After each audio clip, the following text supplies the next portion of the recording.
Hi, my name is David Lennon.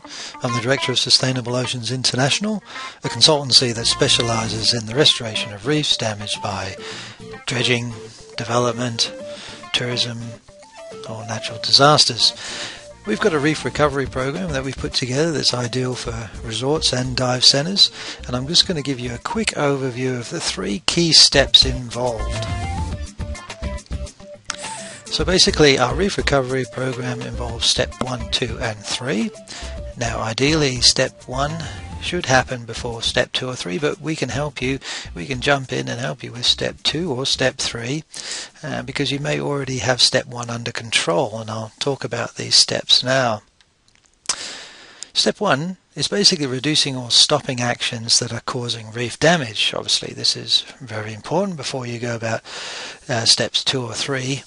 It's important to stop any damage that is occurring, because any mitigation or restoration that you implement is just going to be set back if the actions that are causing the damage in the first place are still there.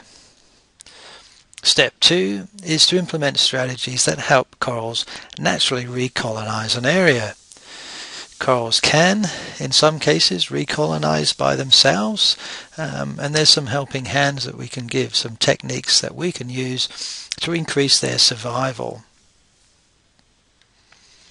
Step 3 is assisted recovery, so we're basically getting involved, getting in there and perhaps setting up a coral nursery and planting the corals, a bit like we revegetate your garden or revegetate a dune or a mine site. There might be a need for setting up a coral nursery to supply stock for that revegetation process, and I'll talk about a great little program that we believe all resorts and dive centres should have, and that's key staff being trained in reef CPR.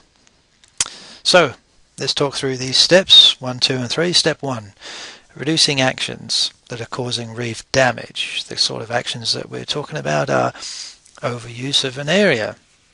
So for example, there just may be too many snorkelers or too many divers visiting an area, and if you think about a coral reef as a grass field, I know it's reefs tend to be hard, but we all know what happens when we walk through a field.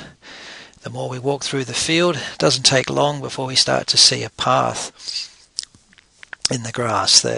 We walk on the grass and we start to see a path development. Reefs are very similar. The more we visit a reef, whether it's snorkeling or diving, we start to wear down that coral. Anchors can cause huge damage, so there may be steps that are required to put in permanent moorings, for example, to reduce damage to your reef from anchors. Pollution, this can be runoff or sewage pollution from the resorts or coastal developments nearby, towns, etc. Can be a hard one to tackle, as it can be a fairly large problem. Crown of thorn starfish, nasty little critter that tends to eat a lot of coral. That may need to be got under control. And there may be unsustainable fishing practices such as blast fishing with dynamite, homemade bombs, or cyaniding to help catch fish for the aquarium industry or for eating. This does tend to cause tremendous damage to coral reefs. Step 2. Implement strategies that help corals naturally recolonize an area. One of the problems we often see is that reef damage by whether it's bleaching or anchors or blast fishing, there's often a lot of loose coral rubble left behind, and this rubble might be as big as perhaps your finger or as big as a fist, and it can be mobile. So if there's a storm event, this coral rubble will rock back and forth or even move around. So any coral that's settled on it will tend to get knocked off and killed. So the areas can stay quite barren for a long time. In fact, 20, 30, 40 years. There's good examples of dynamite craters on reefs that are 30, 40 years later they're still barren because of the mobile rubble.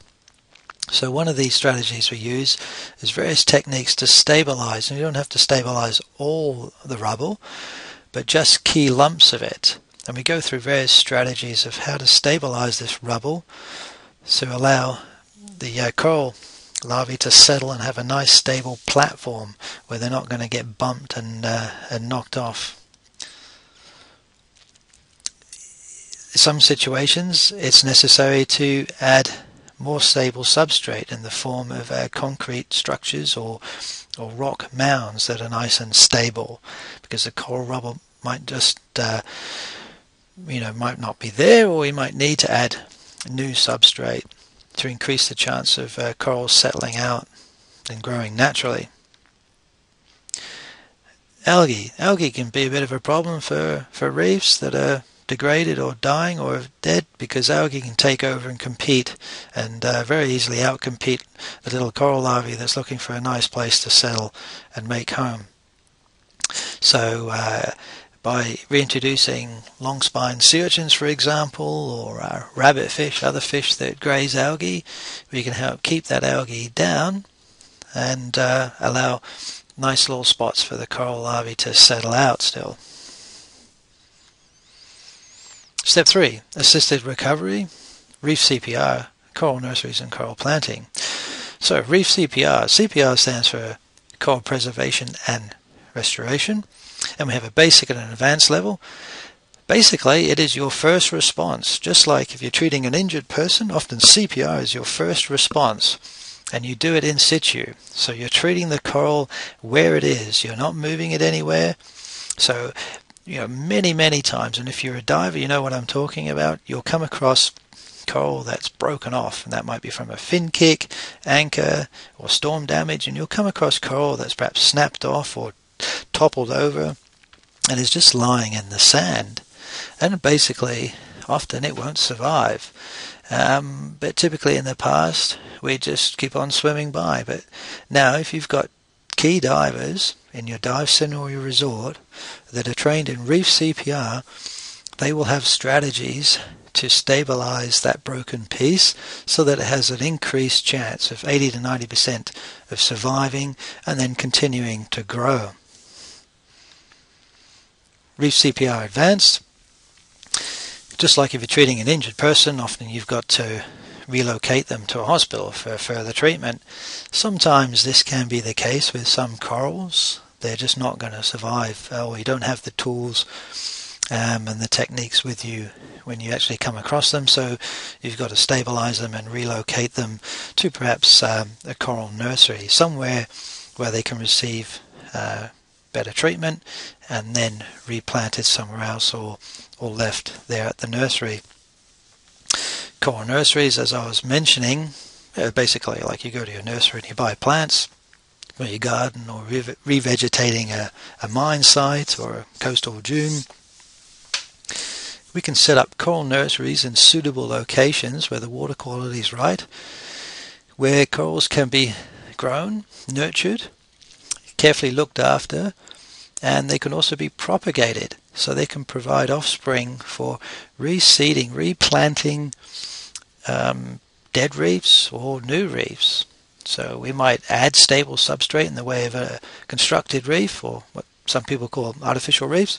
We might add this new substrate or a breakwater, and we can use corals from the coral nursery to help accelerate coral growth on these structures, or we can use the coral nursery to provide coral frags to recolonize or replant established coral in new areas. Coral rescue. Often there's going to be a dredging operation, and this is what we get involved in. Dredge just cannot avoid. They've done all they can to avoid going through a reef area, and but there's nothing else they can do. And it's determined that either the sediment plumes or the actual dredge of material will impact on corals. Some corals or key species can be moved out of the way and replanted in a suitable area, upstream or downstream.